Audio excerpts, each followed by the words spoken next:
least I got the mess ups out of the way.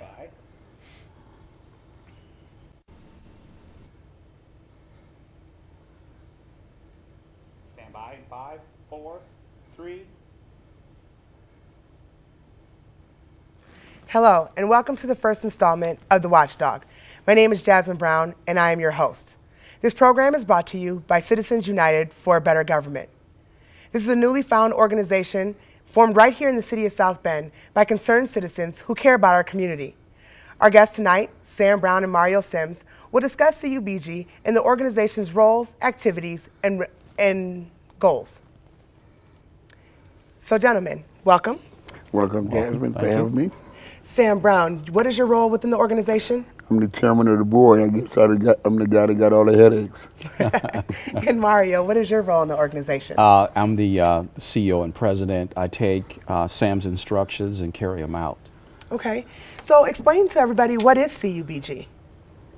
Well, Citizens United for a Better Government is a citizens watchdog group. It's a non-for-profit citizens watchdog group. It was formed using the formula of the Better Government Association in Chicago, which has been around for 73 years.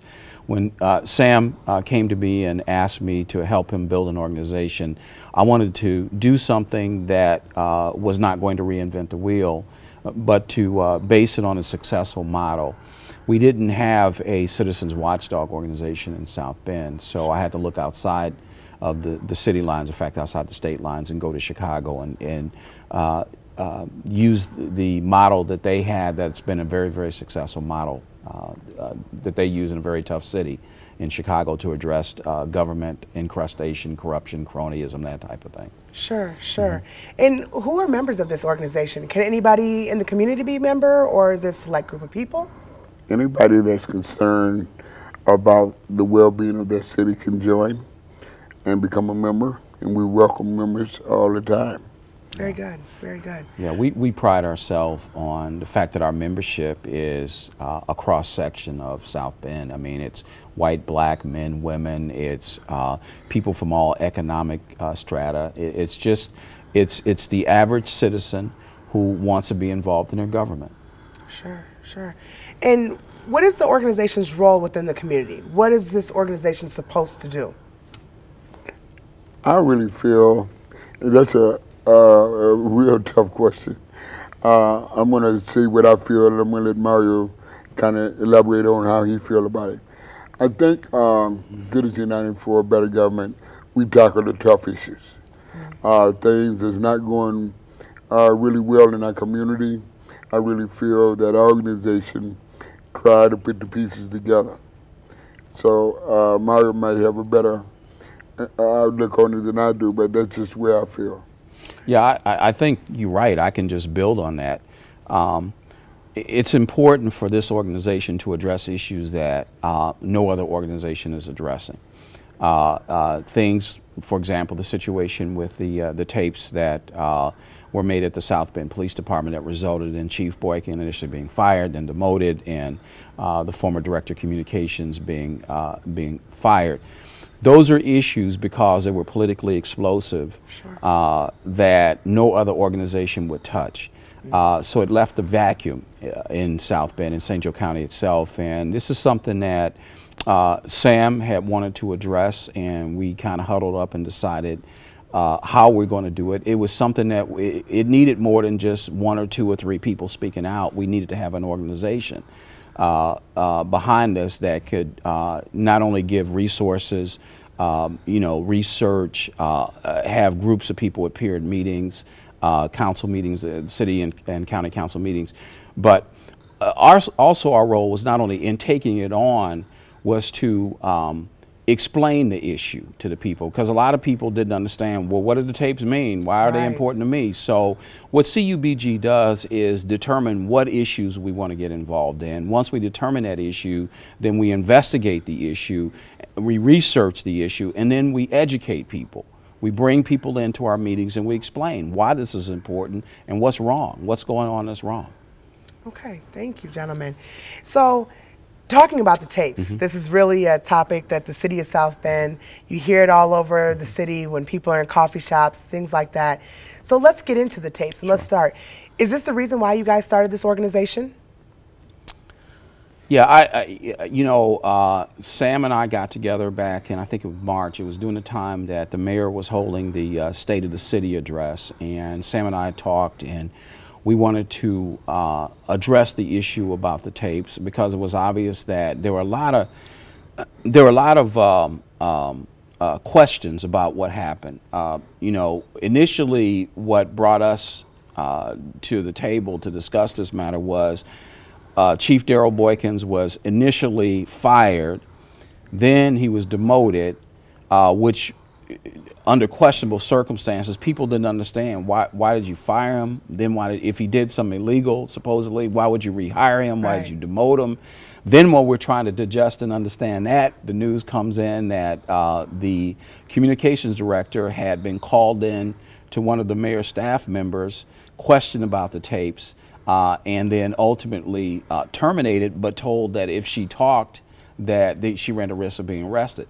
None of this made sense to Sam and I. And it didn't make sense to me. It didn't make sense to the people in South Bend. So Sam and I got together and decided we need to get some answers. And we don't, normally what would have happened if Sam hadn't thought to form C.U.B.G is this would have been swept up under the rug. And so when he talked about forming this organization, we decided with C.U.B.G. Then we're determined that we're going to shine a light on this. We're not going to let this be swept up on the rug. We're going to try and do our best to get some answers to the question because it just didn't make sense. So that's what started us on this road. It's funny because if the mayor had simply done the right thing, which is, explain what he had been told by Chief Boykin and Karen DePape, have the tapes played, none of this, we wouldn't be at this point months down the road now still trying to get answers to these questions because none of the things that the mayor said make sense to anybody other than maybe to the mayor herself. You mentioned, Mario, that some things have been swept under the rug. Sam, do you feel that this is the first time that issues in South Bend have been swept under the rug? I don't feel it's the first time. They tried to sweep it under the rug if it wasn't for Citizens United for a Better Government.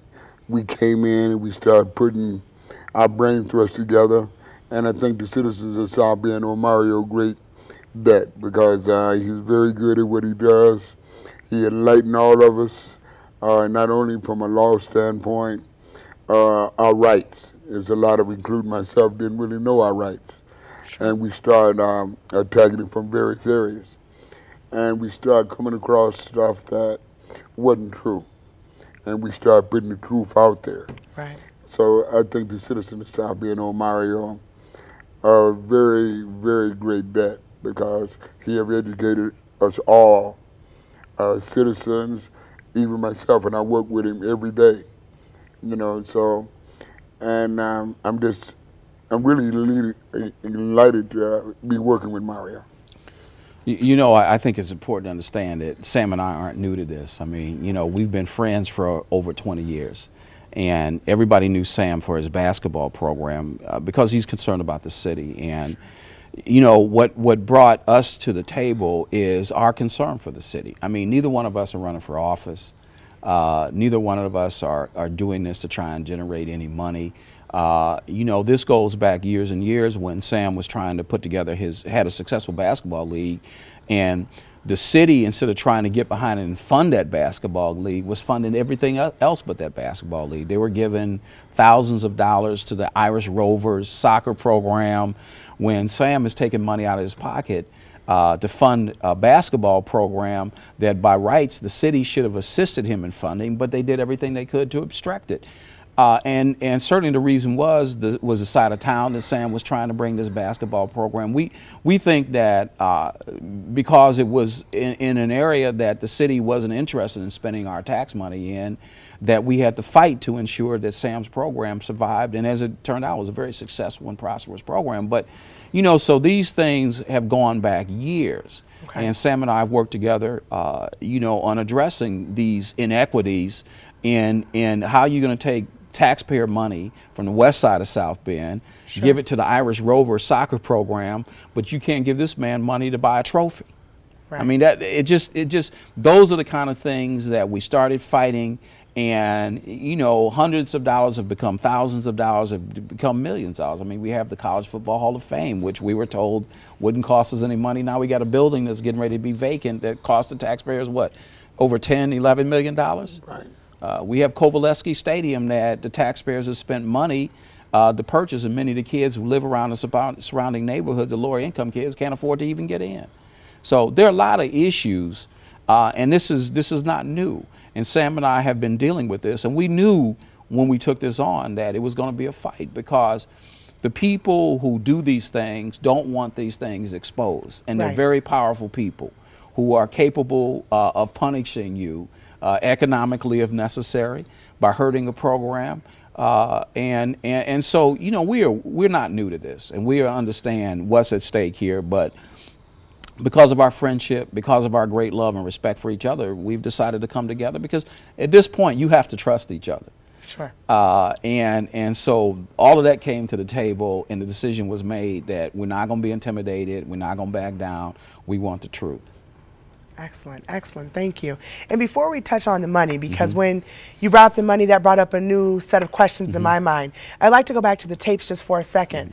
So essentially what you were saying here is that 2 employees for the South Bend Police Department were mistreated or treated in an unfair manner. According to just telling the truth?